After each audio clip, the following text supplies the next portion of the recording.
Okay, so we are the Pathfinders, and this is our final presentation. My name is Oliver Fink.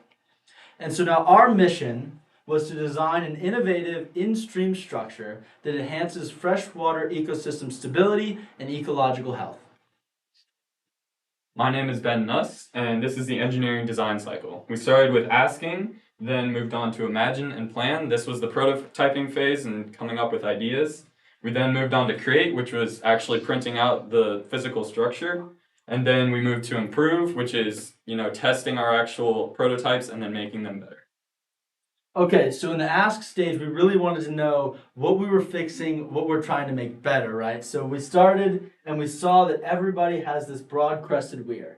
These restrict the movement of fish and decrease biodiversity. So we wanted to allow something that a fish would be able to travel upstream and downstream to increase the biodiversity.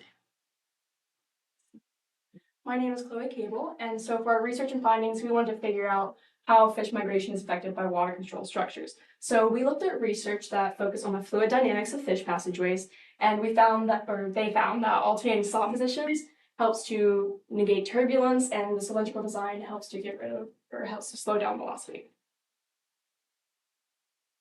Hi, I'm Wesley Cooper. And the project functionality and objectives. So the concept of our design was to decrease the turbulence of water for fish to move through smoothly. And the designs had to be 15 centimeters long and 7.6 centimeters wide. This was to fit in the flume, the thing we tested it in. And then the openings had to be at least 1.3 centimeters wide for the fish to be able to swim through. Our design allows for the water to pass through without building up, which was the goal. And our design also functions better than the broad-crested weir, as shown in the video and as Oliver mentioned before.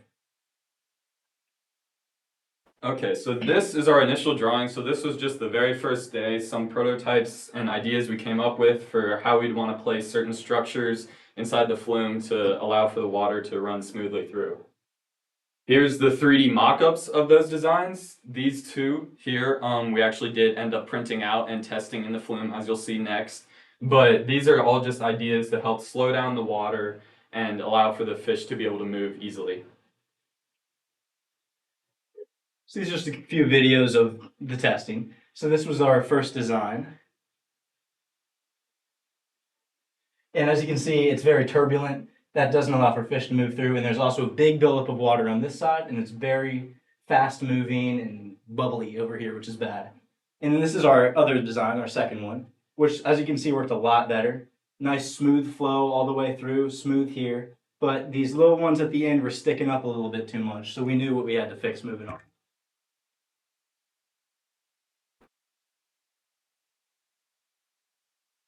So what we learned from our prototypes that the first one, it was not up to standard and it did not meet all the requirements.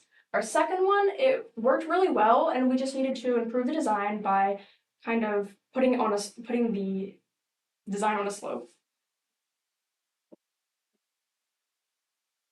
So here's our final design that we found, and here it is. So as you can see, it moves down a little bit so the water would stay on top. And then there's little rock-shaped things. This is for the more natural look and gives a spot for fish to spawn. And here's the video of that design. So you can see it's smooth, it's moving through, there's no bubbles, pretty much like it did on the black one. And then these prongs are sticking up out of the water less. And then, yeah.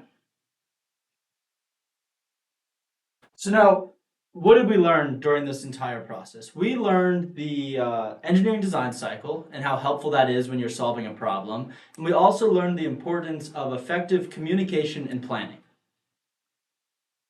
So how could we improve our design?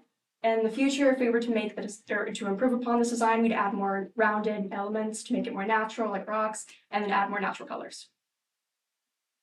The advice for the next groups. So this project it's pretty simple, but there's a lot of timing and you have to get things right. So there's only small windows that you can actually test and the final testing. So you have to be able to make sure you're ready, and 3D printing can sometimes be a struggle in the makerspace.